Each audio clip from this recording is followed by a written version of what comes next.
So that turns it on. Mm-hmm. And then the other pages will follow. This is going to be your, this is Facebook, this is YouTube. Okay. So it'll just take a minute for the video to catch up with you now that you've switched frames. See, there you are. And now they're going to hear all that talking that we did, and then you'll be good to go. So you can do that, and you'll be able to see all the things. Sorry about that, guys. We're still getting the new system set up. And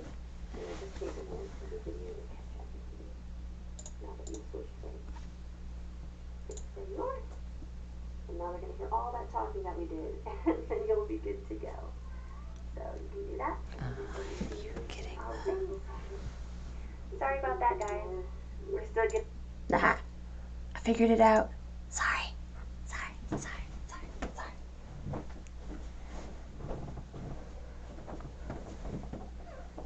All right. Have fun.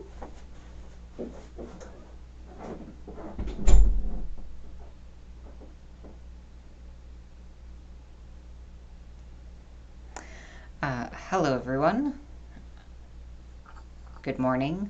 Welcome to the Daily Metaphysical Report. My name is Lysander Xanthus.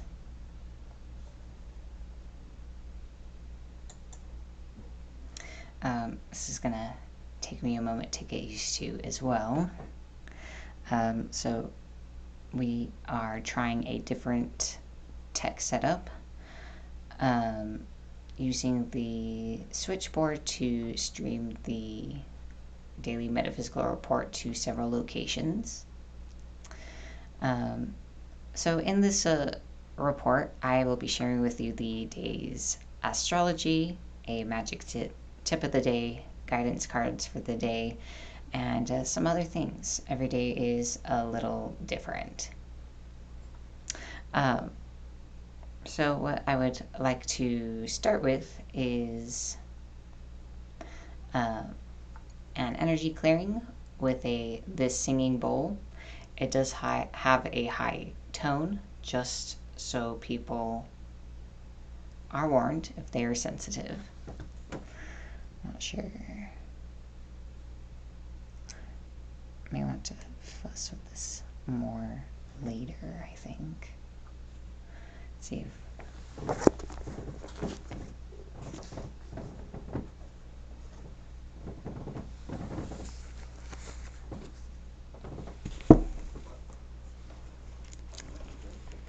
this is just a bit low for my liking, I think.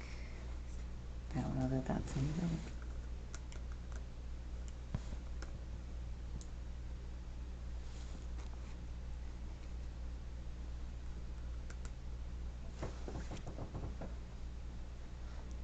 All right.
All right.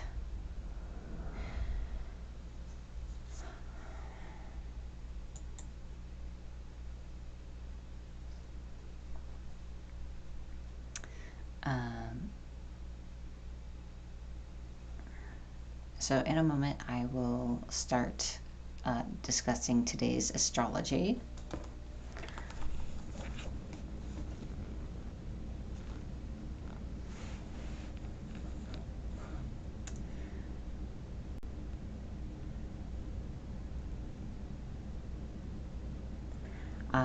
I think I'll just get into that. There was something I wanted to say beforehand, but it's slipped my mind at the moment. So the sun is in Sagittarius, so the emphasis during this time is on our perspective, the way that we see things, the ideas we have about the way things are and should be, our world view. The moon is also in Sagittarius, and it's leaving, starting to leave new moon. And so the influence here is that within ourselves, we are kind of given to introspection on those matters as well.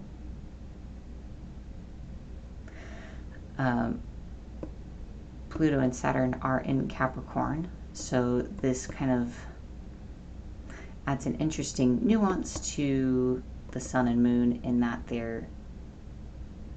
they both point out how important it is to be taking personal responsibility for how our choices, or our choice to not make choices, has led us to our current situation that we are in today.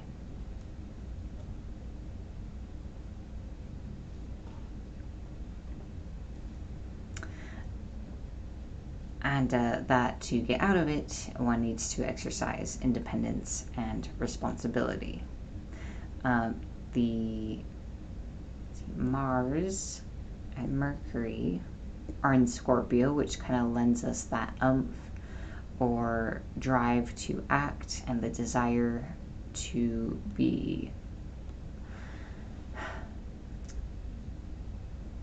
express what it is we really feel.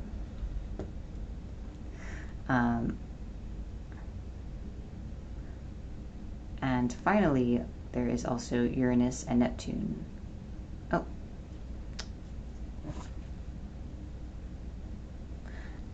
Which I believe are still both in retrograde, but I think Neptune is coming out tomorrow, very soon. And they both reflect a time of reviewing changes to our perception of things. Neptune through intuitive information rising to our consciousness, and Uranus through reassessing our comfort zone and changes in our consciousness taking root. So that's kind of a bit about where everything is and the influence there today. I'm giving a thought to magical uses. I think for the most part, those of us who work with planetary bodies tend to work with the moon. So it is in Sagittarius, so anything pertaining to ideas, travel, education, it is a good time. One can perform any spell you like, but the energy is particularly well suited to things pertaining to those ideas. So that concludes today's astrology. Next is the numerology. Today's the 27th, so it is a 9-day. A 9 vibration exudes leadership and humanitarian instincts. I think of 9 as 9 days is a good day to bring things to a close, or to clear out or remove things physically, like physical objects in your home or otherwise.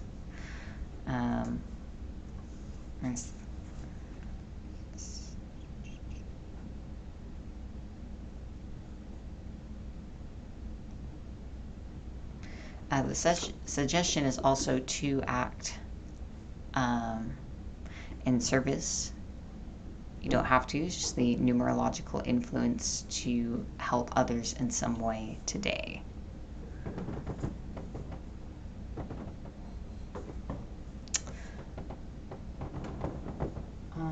Alrighty.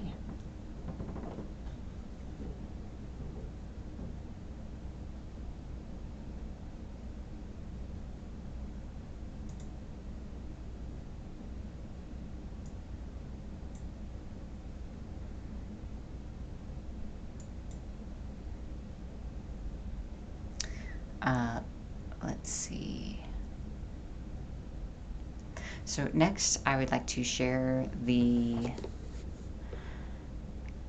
a crystal for the crystal healing segment. If you've been watching my report for a while, you may have seen these crystals before, but I'm going to do something slightly different with them. So today I would like to show you rose quartz, and what I'm going to be doing with this is channeling its energy to you for a very brief healing and for you to experience the energy of the crystal. Rose quartz is associated to love, the heart, our emotions, the heart chakra, and emotional healing, if I haven't said that already. So, if you would like to participate, all you need to do is sit, breathe, relax, and allow yourself to receive the energy of this crystal.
All right, and that is rose quartz.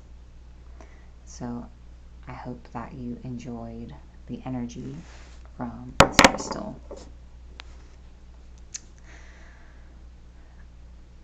Next, I would like to do the cards of the day.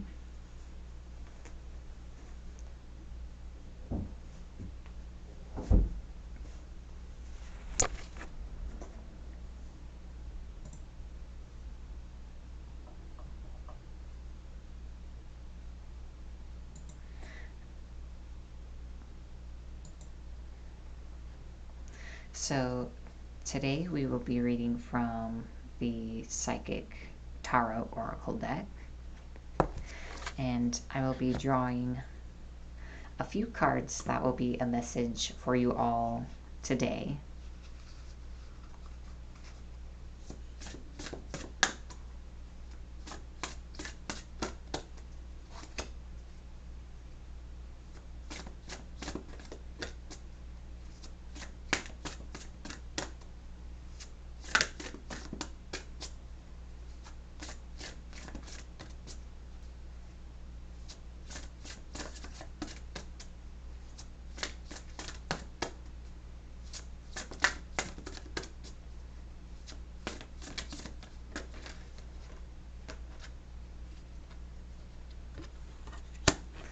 There's one card.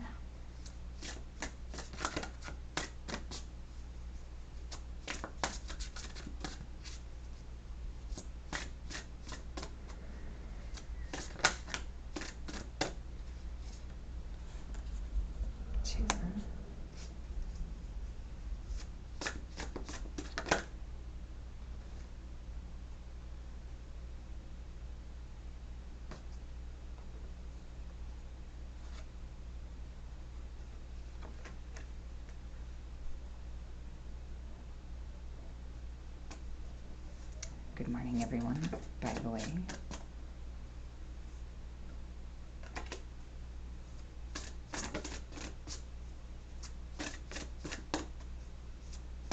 All right, great. So we have our 3 cards.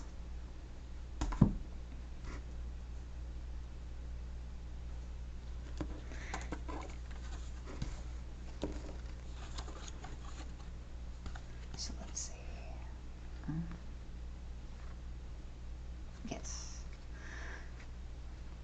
So these are the 3 cards. Let's be sure I'm holding them up so you can actually see them.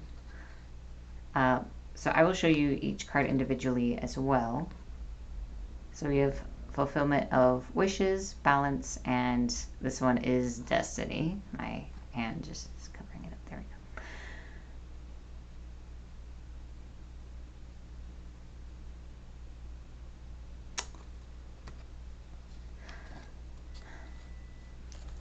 I will read the descriptions, of course, and you will find that either the entirety of the description or just parts of it feel applicable to you.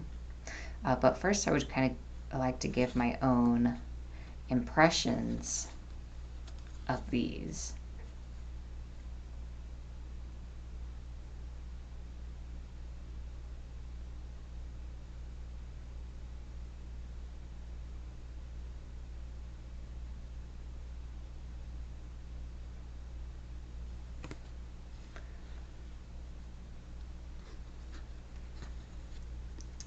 So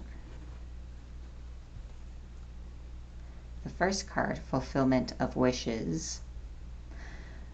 I think that, to me, my impression is that it's saying that your wishes can be fulfilled, but also I think it's saying that if you want to manifest the things you want and to have your wishes fulfilled, these 2 things come into play into making that happen. And balance is a reference to kind of obviously seeking balance within yourself, seeking that healing, that self-awareness, that self-knowledge. And destiny, the 3rd card here, comes into play in that, one, I feel as though it is the ultimate destiny of all souls to progress towards a better life, but more so that we all do have a purpose, and that when you are going the right way, on the right track for whatever is right for your individual soul, like balance, that encourages this, the fulfillment of wishes. So I think it's more like a reminder. So I am going to read each card description now, so that way you can also have your own intuitive takeaway. Thank you, my love. No problem. You got everything? Yeah. Okay. Alright. It all looks like it's good. It's good.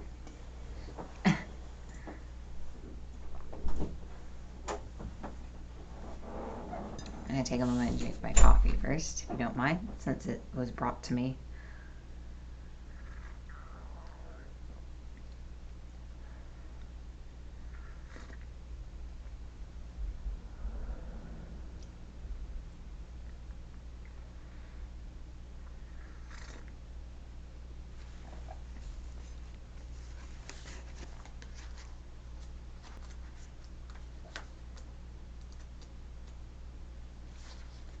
So the first card is fulfillment of wishes.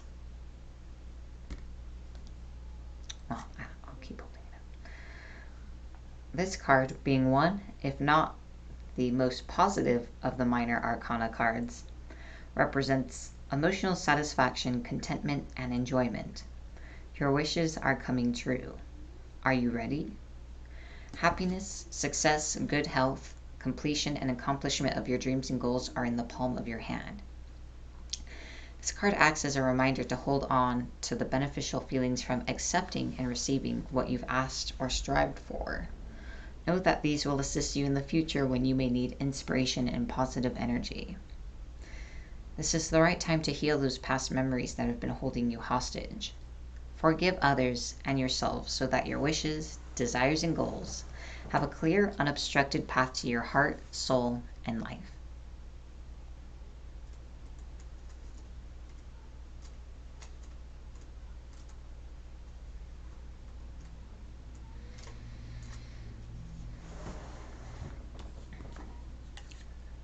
The next card is Balance. This card represents the need for balance and harmony with your inner life, as well as what's surrounding you in the physical world. This denotes that some lifestyle adjustments are required at this time. It could be associated with love, relationships, business, or even your career. The Balance card is also being shown to you to make you realize that what you perceive to be happening around you is really an externalization of an inner process or conflict that you may be currently experiencing. This card will often appear if you work in the legal field or when you're involved in law-related matters. Have faith that justice will triumph, as justice and karma go hand in hand. Take only what you've earned, treat people fairly, and don't take advantage of anyone. This is all part of living a balanced karmic life. When determining something, there must be a state of balance, emotionally, mentally, physically, and spiritually, so that you can make rational decisions and logical judgments. This is a time to be honest and caring and responsible for the choices that you've made as well as the ones that will be made in the future.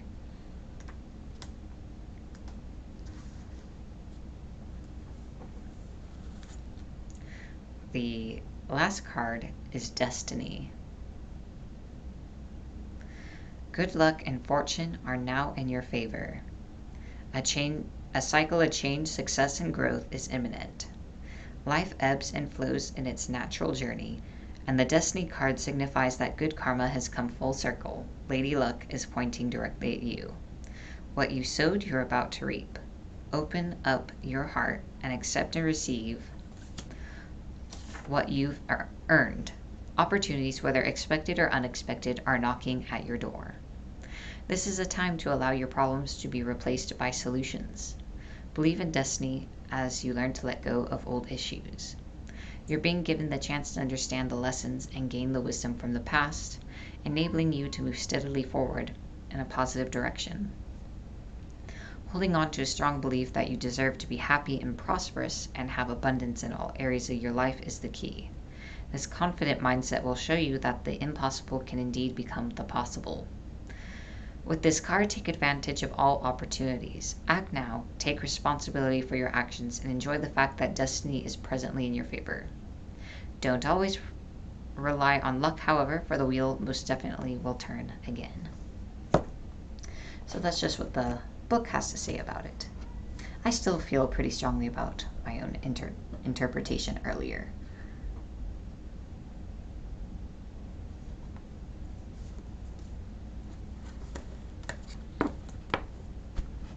So that concludes today's cards.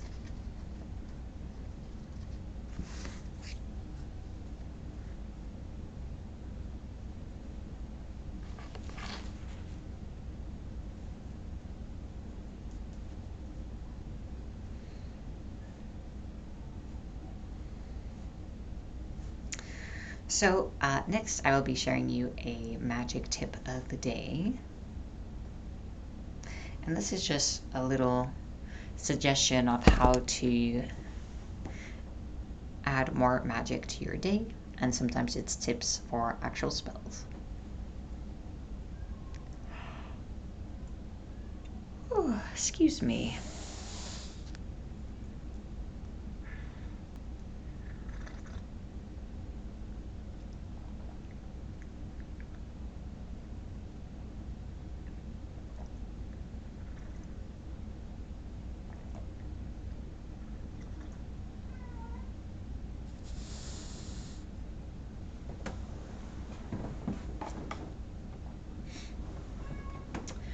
So, today's magic tip.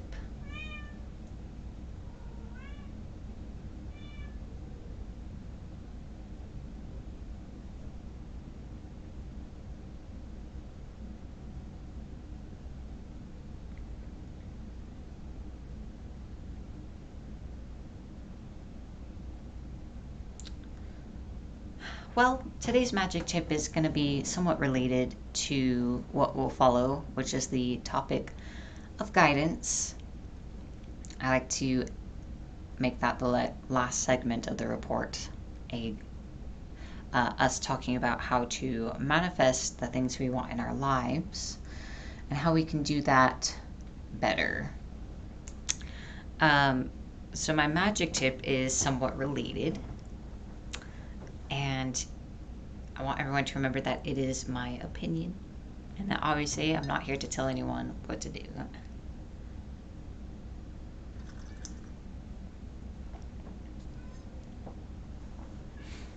This tip is about taking the time to think about what the best use of your magic is, the best use of your time, energy, emotions, your spirit, what really actually benefits you and your progress.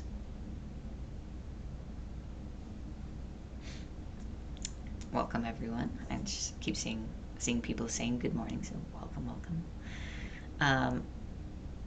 And the thought here is more specifically towards hexing or curses, or sometimes even benevolent magic intended for other people.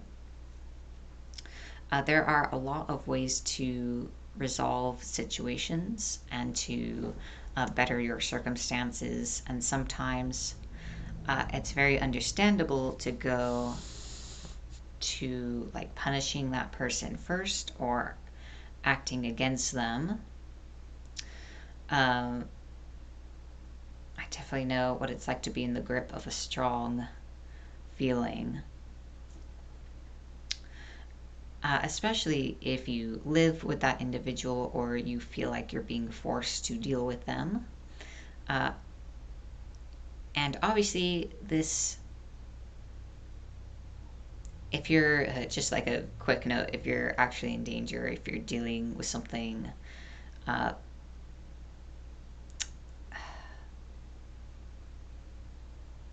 a very serious situation, please, contact the police, contact HR, depending on what the situation is and where it is. There are things in place to help you.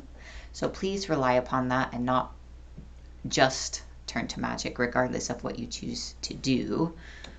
That aside,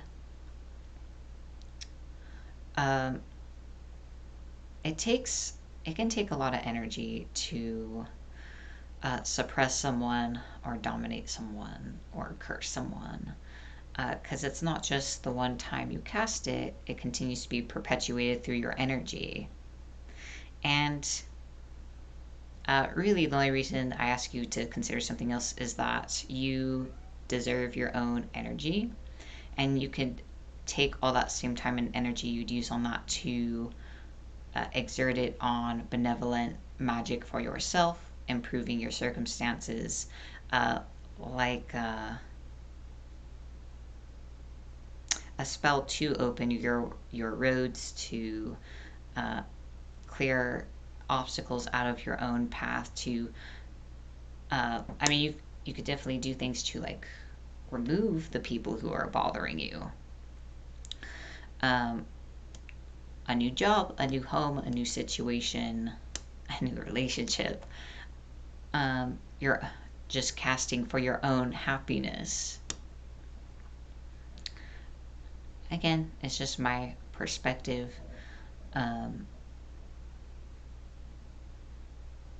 As someone, and again, it comes from a place of someone who has really struggled for years and hasn't had anything for years, and realizing how bitter and angry I was and wasting all my energy on trying to strike at other people. And it's like when I stopped doing that and turned it elsewhere, things started to really progress quickly. So that's just what worked for me. So I thought I would share. Um, you will ultimately do what you feel you need to do. But that is today's magic tip, is that it's just taking time to consider the most efficient use of your energy. It has nothing to do with morality. It's all about the most efficient way to improve your life and circumstances and to live more happily. So I just don't want anyone to misunderstand the place I'm coming from. It's nothing. Me telling people to not curse has nothing to do with karma or some silly rule. Nothing. It is just the way energy works. If you're going to invest all that energy, you should do it for yourself because you deserve it. That is all. So next we will be talking about, like I mentioned before, how to manifest what you want into your life. That is the ongoing topic of guidance during the Metaphysical report. And part of this is the importance of developing self-regard, self-love, however, which way you'd like to look at it. And part of that is reading excerpts from The Power Is Within You by Louise Hay. We've been reading through a chapter called How to Love Yourself, which I felt important to share because a lot of people have shared with me that they know that it's important to work on this and heal this, but they just don't know how to love themselves.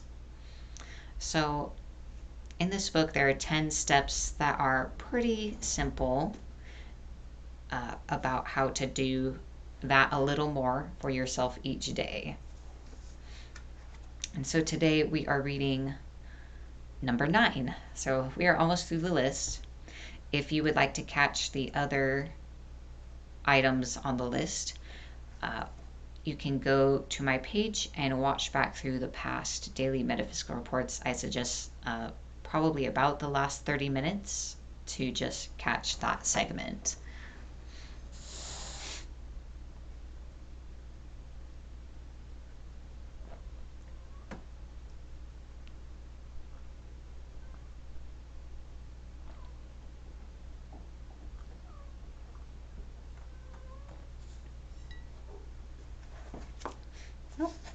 All right. So number 9. I often emphasize the importance of mirror work in order to find out the cause of an issue that keeps us from loving ourselves. There are several ways that you can practice mirror work. I like to look in the mirror the first thing in the morning and say, I love you. What can I do for you today? How can I make you happy? Listen to your inner voice and start following through with what you hear. You may not get any messages to begin with because you're so used to scolding yourself that you don't know how to respond with a kind, loving thought. If something unpleasant happens to you during the day, go to the mirror and say, I love you anyway. Events come and go, but the love that you have for yourself is constant, and it is the most important quality you possess in your life. If something wonderful happens, go to the mirror and say, thank you. Acknowledge yourself for creating this wonderful experience. You can forgive in the mirror too. Forgive yourself and forgive others. You can talk to other people in the mirror, especially when you are afraid to talk to them in person. You can clean up old issues with people, parents, bosses, doctors, children, lovers. You can say all sorts of things that you would be afraid to say otherwise. And remember to end by asking them for their love and approval, because that is what you really want. People who have problems loving themselves are almost always people who are not willing to forgive, because not forgiving shuts that particular door. When we forgive and let go, not only does a huge weight drop off our shoulders, but the doorway to our own self-love opens up. People will say, "Oh, such a load has dropped off." Well, of course it has, because we've been carrying this burden forever. Dr. John Harrison states that forgiveness of both the self and the parents, coupled with the release of past hurts, cures more illnesses than any antibiotic ever could. It takes a lot to make children stop loving their parents, but when they do, it takes even more for them to forgive them. When we won't forgive, when we won't let go, we are binding ourselves to the past. And when we are stuck in the past, we cannot live in present time. And if we are not living in the present, how can we create our glorious future? Old garbage from the past just creates more garbage for the future. I know forgiveness can be very difficult, so I would like to add my own thought that it kind of has to happen in your own time when you're ready. And to remember that forgiveness is not condoning whatever happened. It's a gift for you, primarily. Forgiveness is not about the other person. It's for you, because staying angry and holding on to a grudge is like holding a hot coal in your hand and expecting it to burn the other person. Forgiveness is how you let yourself off the hook for what someone else did, for something else someone else did. Oh gosh, I botched that. And I see that this in people's energies so often. I've done readings specifically for blocks to their manifestation or money blocks they have, and one of the most common things I see is clenched fists. And when you open them, they're filled with like black dirt, and it represents holding on to bitterness and, for lack of a better term, petty situations. And so the idea of forgiveness is just like opening your hands and clearing them of old stuff.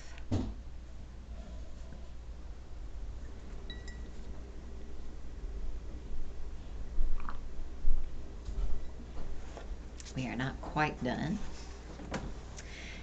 Affirmations performed in front of a mirror are advantageous because you learn the truth of your existence. When you do an affirmation and you immediately hear a negative response such as, "Who are you kidding?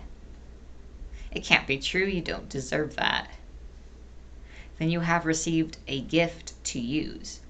You cannot make the changes you want until you're willing to see what is holding you back. The negative response you've just discovered is like a gift in that it becomes the key to freedom. Turn that negative response into a positive affirmation such as, "I now deserve all good. I allow good experiences to fill my life." Repeat the new affirmation until it does become a new part of your life. I've also seen families change enormously when just one person does affirmations. Many people at the hayride come from estranged families. Their parents literally will not talk to them. The hayride is a AIDS support group that Louise Hay created a few decades ago. I've had them repeat the affirmation, "I have wonderful, loving, warm, open communication with every member of my family, including my mother," or whoever the problem person was.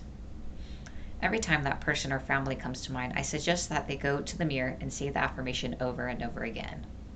It's amazing to see the parents actually show up at the meeting 3, 6, or 9 months later.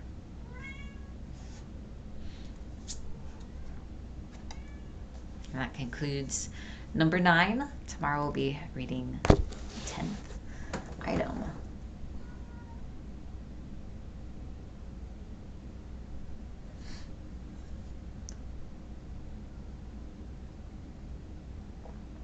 So I frequently like to add my own thoughts to whatever I've read, but I do see we have a question, and this question comes from Iris. Iris asks, how do you get around feeling like bitterness is the only thing upholding your boundaries?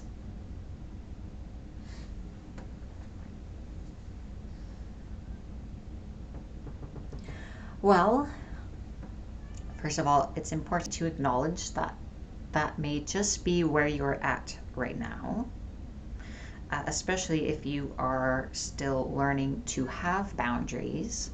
Um, Sometimes we need to rely on however we can to have them, even if we end up having too many boundaries, or just to not expect yourself to really do it the right way or be perfect at first.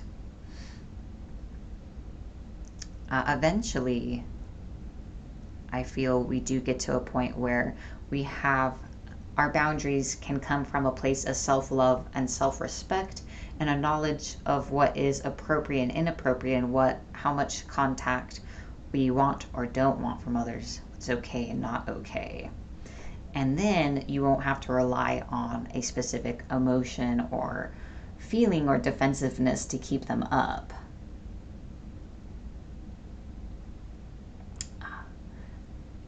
Hello, Carla. The video will be available for replay, so you can catch the reading. It's okay. Oh, thank you, Penelope. I appreciate your comment. How do you get around feeling like bitterness is the only thing upholding your boundaries? Well, allow it to keep holding up your boundaries for now, and continue doing the work of healing yourself and getting honest with yourself about your feelings, how you really feel about things and people, situations, and honor those feelings. Like I was saying, eventually your boundaries will be upheld by your respect for yourself and your own preferences of what you will and will not allow from other people, and you'll be in a place where you are not willing to waver from them because they're your boundaries. And I feel once you have won your own trust from yourself by honoring your feelings and boundaries, that you will not feel like you need bitterness. And once you have love and regard for yourself and you've developed that, I feel it is easier to heal the bitterness we feel, especially towards other people.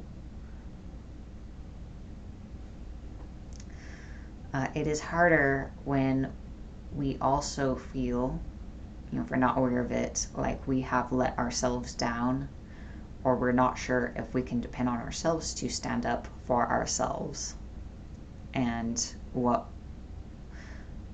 the way we want to be treated.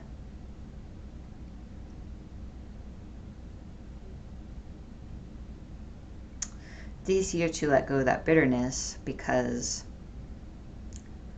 other people don't have power over you anymore. For the most part, they can't trot on you if you don't make it easy for them to do so. You don't let them, you don't give them the opportunity. And with time, you'll find that there's just not a reason to be bitter anymore, because those people won't really be part of your life, and they won't have the ability to intrude upon your boundaries. And a lot of it is just like growing and coming into your own realizations about your own feelings and how you relate to others. There's a point where my bitterness just kind of seemingly spontaneously just melted away one day, unprompted. I mean, really, I'd been working on it for years, so it just kind of released suddenly, finally. And it was just kind of the realization that being bitter towards others was not worth my own sense of peace, that I valued my peace and progress more than being angry with them, and that these people have nothing to do with me unless I let them.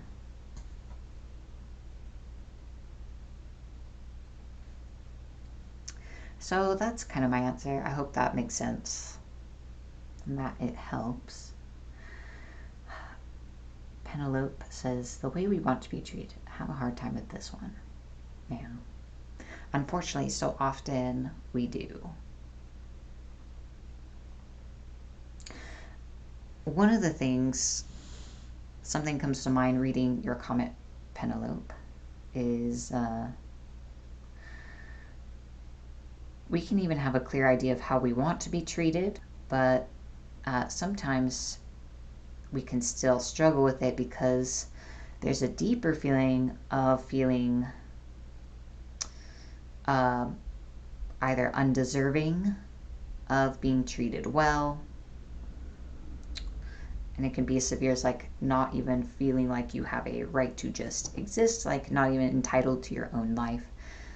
So feeling of not deserving,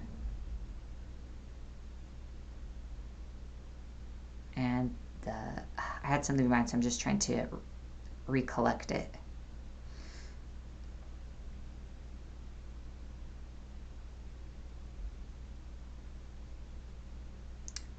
There can also be this sense of like having to earn things. Unfortunately, we're kind of impressed with the idea early that we need to earn like the right to live, the right to take up space, the right to have our basic needs met, like food, shelter, healthcare, etc. And other people can make it seem like, oh, we need to earn the right to be treated well, the right to be treated with basic respect, the right to have our boundaries respected. Like these are things that have to be earned, or you have to be a certain way, and I feel like those are common and damaging ideas. Because it kind of, it's an interesting thing.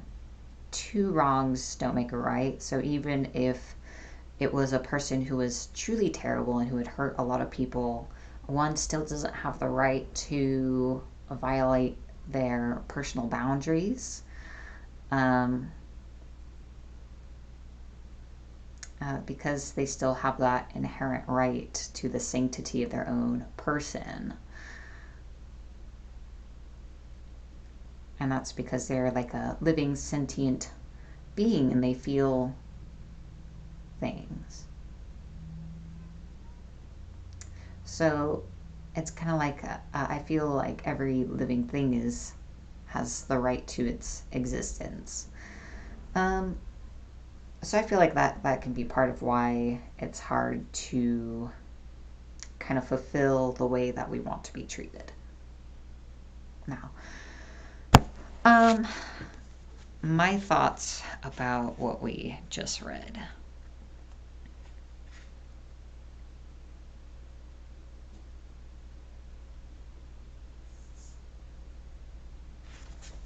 So the idea was using mirror work.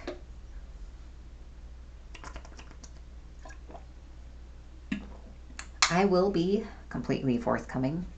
Mirror work is not something I've practiced much myself, and almost not at all the way that she describes it. I have used a mirror to get in touch with myself, but it's more from a ritualistic perspective, not for the purposes of developing self-love, but for retrieving memories out of the soul. So it's a completely different kind of mirror work. I mean, it is a good way to connect with your deeper self. You go that route. But I do know that it is a common exercise used and that many people have benefited from it. For myself, I have benefited enough just from kind of communicating with myself without having to look into my reflection. So I do suggest trying it, but that ultimately finding your own way is best. And her other points are important, like forgiveness.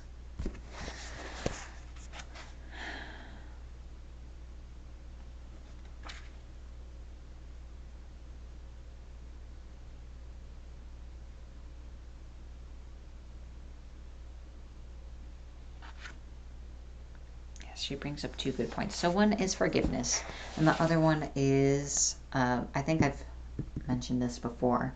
When you say affirmations, you can really gain a lot of insight by taking note of your immediate response to you reciting an affirmation, especially if you have a lot of negative thoughts or feelings or discomfort in saying an affirmation. That is a clue to your own blocks and inner obstacles of what you need to heal or what's in the way of manifesting something, and so on. I have found that very illuminative to reflect on and just pay attention to.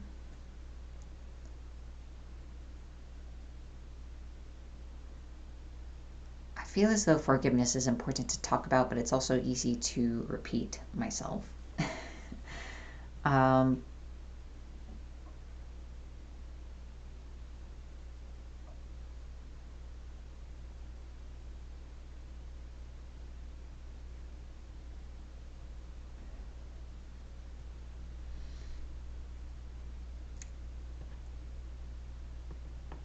It does make a difference, but it has to be real. The forgiveness has to be real. You can't just do it to make the other person feel better, or because you don't want to think about it anymore, or because other people say that you should. You can say the words without having actually forgiven someone or yourself. Also, forgiving yourself is, you're probably the most important person you could forgive, honestly. After you, probably your parents for most people.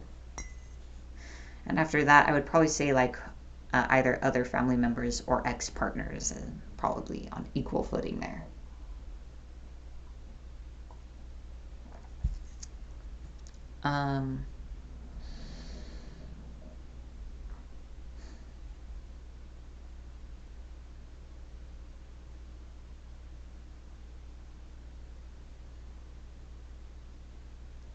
Sorry, just thinking.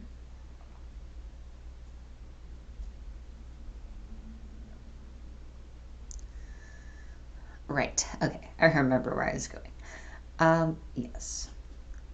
I know, I feel as though that overall, better ideas about forgiveness are kind of being put out there generally into the world, but I also know that it's a very touchy subject for a lot of people, and with good reason, most of the time.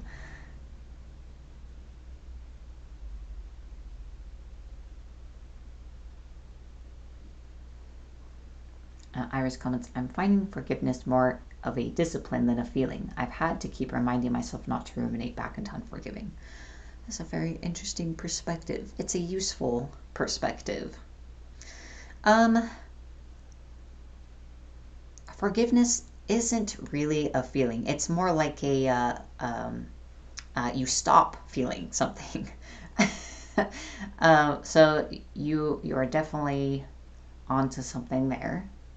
When you forgive someone, you stop feeling about it. So forgiveness isn't really a feeling of itself. The closest thing would be like elation, or just kind of like a relief. That's what forgiveness feels like.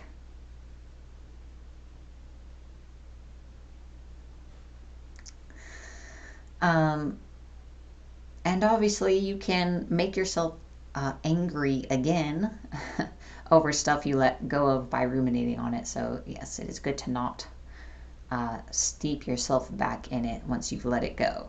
It is possible to get to a point where it's not possible for you to get back into it, because it's just so much like you've let it go. Gosh, that is so interesting. I had not thought of it thought of that particular aspect before. So when you've not forgiven, it's just kind of like holding on real tight, and you have a lot of feelings when you haven't forgiven: anger, bitterness, resentment, vengeance, sadness, guilt, shame, etc., the whole gamut. And when you have forgiven, it's just kind of like silence, release, relief, not feeling things. Forgiveness is not feeling something about the situation anymore, not feeling something about the person anymore, not feeling something about what happened to you, because it's not in an apathy way, just sort of like you're not letting it you're not torturing yourself with it any longer. Carla says, I cried the most in forgiving myself. Yeah. It can be, I can say that can be surprisingly the hardest thing. Forgiving yourself is important. I feel as though it's a part of building self-approval, self-esteem, regard, self-love, etc. It's part of developing an awareness, honesty, and understanding of yourself, why you have done the things you have done, accounting for the situations you are in, exercising that understanding in looking at yourself with kind eyes and looking at the whole picture rather than just what you did through a narrow judgmental lens, and having that compassion for yourself. And even if you did make a real mistake or hurt someone, understanding the need you had underneath that, and that you didn't have a better way of fulfilling that other than whatever it was happened.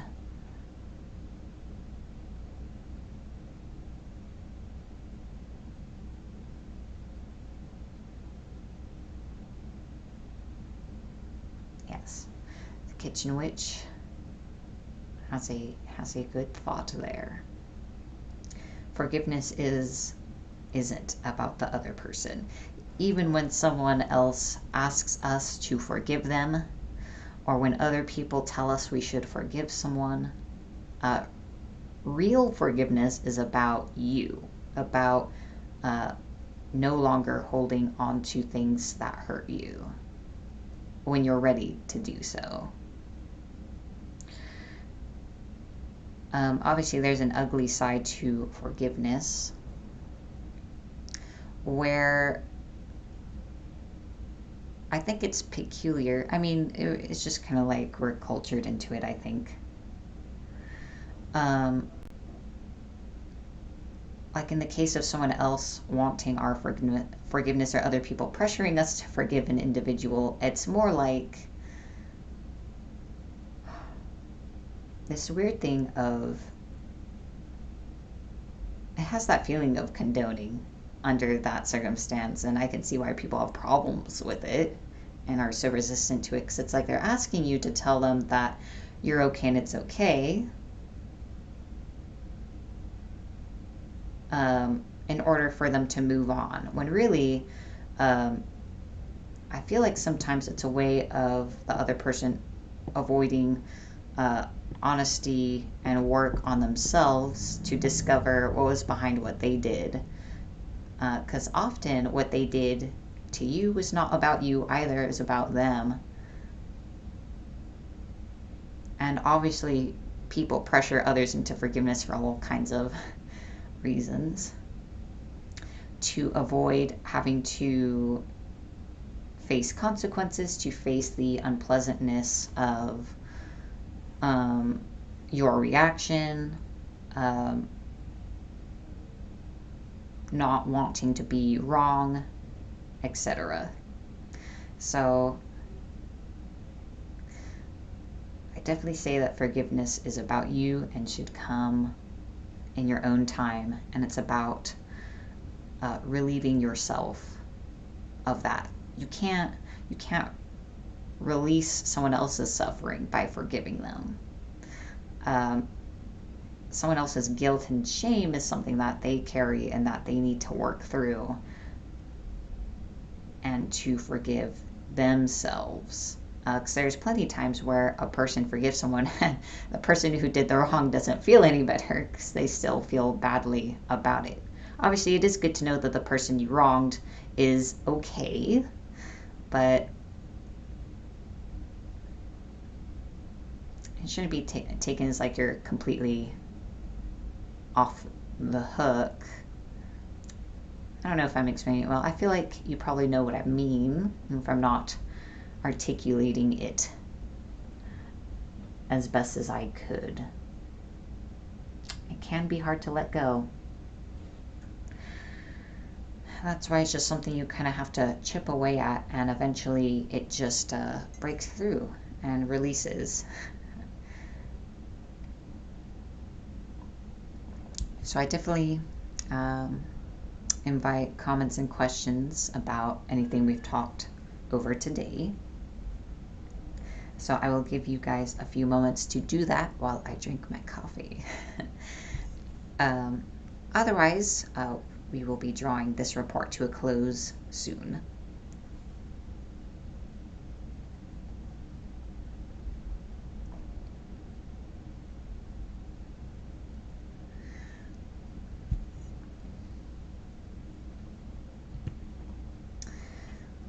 In the description of this video, you can find 2 links, since this is streaming in multiple locations. If you would like more information about me, the Kitchen Witch, what we do, and what's behind the daily metaphysical report, I encourage you to visit patreon.com/freedomdreamcoaching. That link is in the description. And that will tell you more about us and what we're trying to do and work towards, how you can help, perks you could potentially receive. The second link is, well, I didn't have time to check to see if I typed it correctly, but it is supposed to be the link to my Facebook page, Lysander Clairvoyant. So if you enjoyed watching this video and would like to keep catching the daily report, as well as seeing my other content, which includes moon rituals, readings, among other things, I suggest you like and follow my page.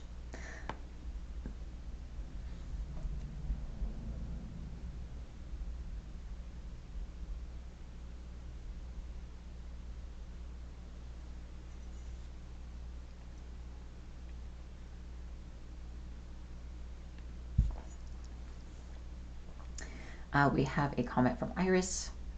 She says, persistent analysis seems to be the enemy of release and forgiveness. That is an interesting thought. It can be. If by persistent analysis you mean wallowing in the memory and situation. I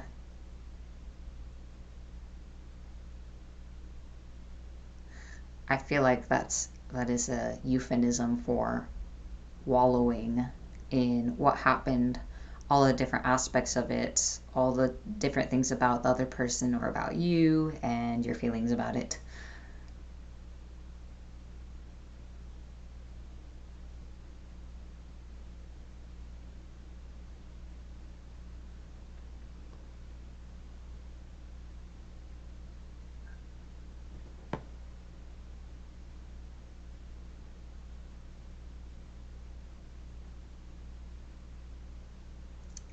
So, yeah, I agree. There's a certain point where continuing to dig into it is no longer helpful. You should seek clarity, understanding, and a kind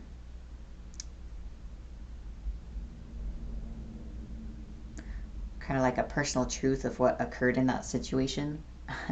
Can't think of like a singular word that means that. Iris says, I mean, trying to make the situation make sense when it can't. Yes. Oh gosh, that is such a trap. No. That comes up.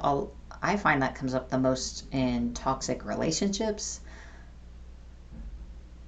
Utter waste of time. um, it's a waste of time because it is possible to find understanding about the situation. You can understand perfectly well what was going on with you and the other person, why they did what they did, where the heck their behavior was coming from. Um, and to understand the situation, it doesn't change what happened or make you feel any better. And it doesn't change the other person. And also, sometimes things just don't make sense and people don't make sense because they're not entirely rational beings. And it is a trap because there's a point in my life where I was one of those people, but people who try to make a relationship make sense or another person make sense or a situation make sense and make that like a requirement to either moving on or as if it'll be a key to fixing things. It is completely a trap. Because I feel as though it is avoiding the real issue entirely. It doesn't matter if it makes sense. Because the truth is that I've gone all the way to find all the answers for every thing you could imagine that people have done and situations in weird relationships, and I understand them perfectly well. And in that way, from a psychological perspective, they make sense, but they're still toxic. uh, you can understand them perfectly, and they're still wrong, and they're still toxic, and they still won't change. And things still won't be different, and what happened still happened. So in the end, I just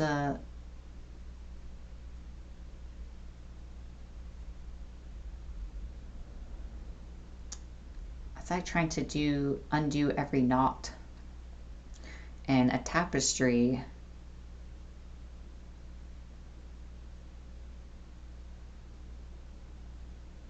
Or like a, I don't know why this is the example that came to mind. It's like trying to untangle uh, an enormous pile of Christmas lights when you plug them in, they don't light.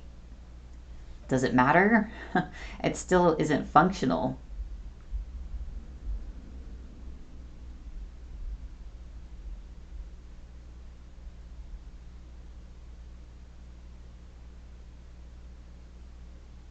Yeah.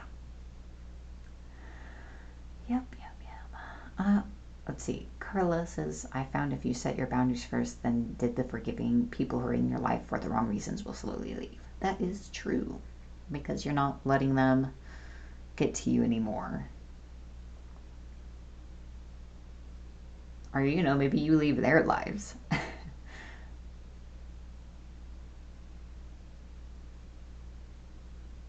Yeah.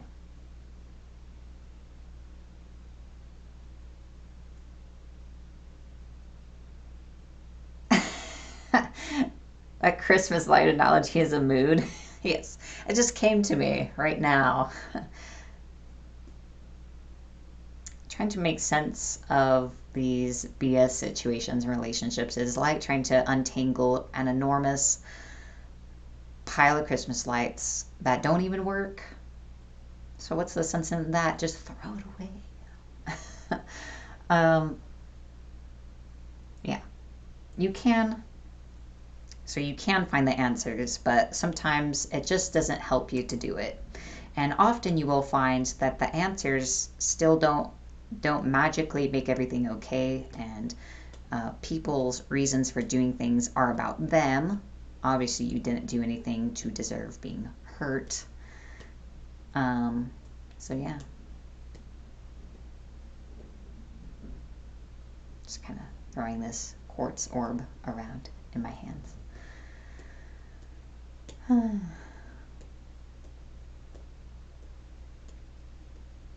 Yeah, it is pretty funny. Yes, you untangle them all, and then you string the lights up on the tree, and you plug them in, and they are dead. Yep.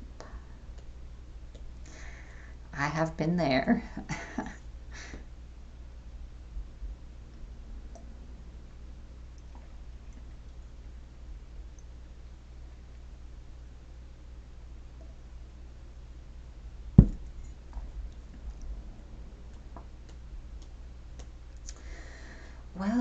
Well. I don't know if anyone else has anything they'd like to say or ask.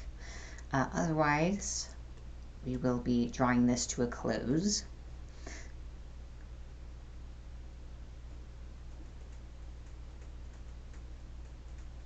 My ladies. Oh. Do you need more coffee? I think I'm okay. I'm still working through this cup. Okay. Are we just too upset to stay out of the studio anymore? They've been sitting like right there in the hallway for like 20 minutes. Come here. I thought they might want to say hello. Come here. Come here. Come here. Oh. I want to say good morning, orange cuckoo. Oh. Here we go. Kitty cat. Black cat time. Say hello. There's one of them. The other one's all right in the little corner. Hey, sweetie, you don't have to stay if Come you on, want to. Cat Mia's. She's on the other side of you. Oh. Oh, no, she's over here. Cat Mia's. Hey, miss. Come here, sweet pea. Oh. Oh no, I'm sorry. Oh, it's okay. All right, we had a cat moment. There, are you happy? He's still alive. Let's go. Let's go. It's tough to be a cat. Yes, those are my cats. I close the office while I do the metaphysical report because they can be very distracting. One of them likes to knock things off his shelves, and they find it very upsetting that they can't be in the room with me. Poor things. They do have my fiance to be with them, though. I see other people have cats. That's wonderful.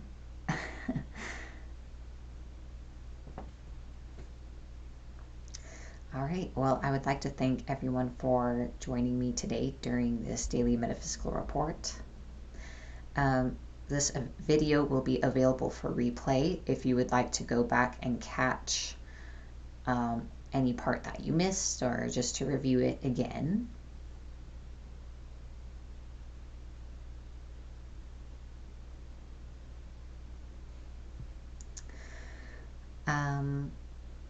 Let's see, Penelope says she used to foster cats. That is very good of you. All right, I enjoy being here with you all, but it is time to move on to the rest of our day. So I do hope that you all have a beautiful day ahead, and I will see you all again soon. So have a lovely day and be blessed. This concludes the daily metaphysical report.